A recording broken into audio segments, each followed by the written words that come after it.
Thyroid గ్రంథి సీతాకోక చిలుక ఆకారంలో ఉంటుంది. ఈ గ్రంథి మెడకు ముందు భాగంలో ట్రాకియా చుట్టూ అల్లుకుని ఉంటుంది. థైరాక్సిన్, ట్రైడోథైరాక్సిన్, టీఎస్హెచ్, కాల్సిటోనిన్ వంటి కీలకమైన హార్మోన్ల మధ్య సమతౌల్యాన్ని పెంచడంలో థైరాయిడ్ గ్రంథి కీలక పాత్ర పోషిస్తుంది. థైరాయిడ్ గ్రంథిలో ఉన్న కణజాలంలో ఎప్పుడైనా అసంబద్ధమైన జన్యు మార్పు చోటు చేసుకున్నప్పుడు థైరాయిడ్ క్యాన్సర్ వస్తుంటుంది. ఇక లక్షణాల విషయానికి వస్తే థైరాయిడ్ క్యాన్సర్ వచ్చిన వాళ్లలో కొన్ని అసాధారణ లక్షణాలు కనిపిస్తుంటాయి.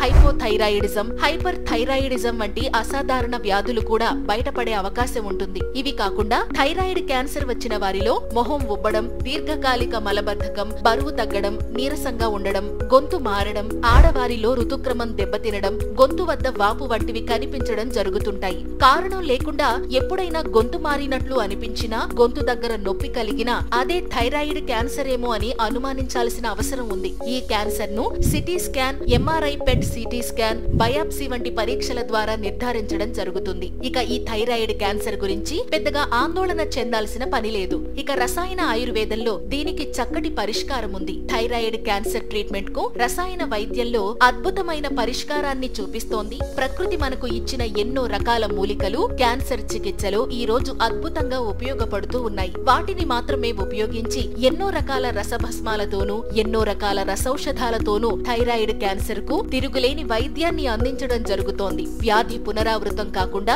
ఎటువంటి సైడ్ ఎఫెక్ట్స్ లేకుండా థైరాయిడ్ క్యాన్సర్ కు చికిత్స చేయడం ఆయుర్వేద ప్రత్యేకత. కాబట్టి థైరాయిడ్ క్యాన్సర్ వచ్చిన తరువాత సెకండ్ ఒపీనియన్ తీసుకుని ముందడుగు వేయాల్సిన అవసరం ఉంది. ఒకవేళ మీరు వేరే ట్రీట్మెంట్ తీసుకున్నా పర్వాలేదు, కానీ దానికి అనుపానంగానో సహపానంగానో రసాయన ఆయుర్వేదాన్ని వాడితే చాలా తొందరగా ఫలితాలను రాబట్టే అవకాశం ఉంటుంది. Thank you.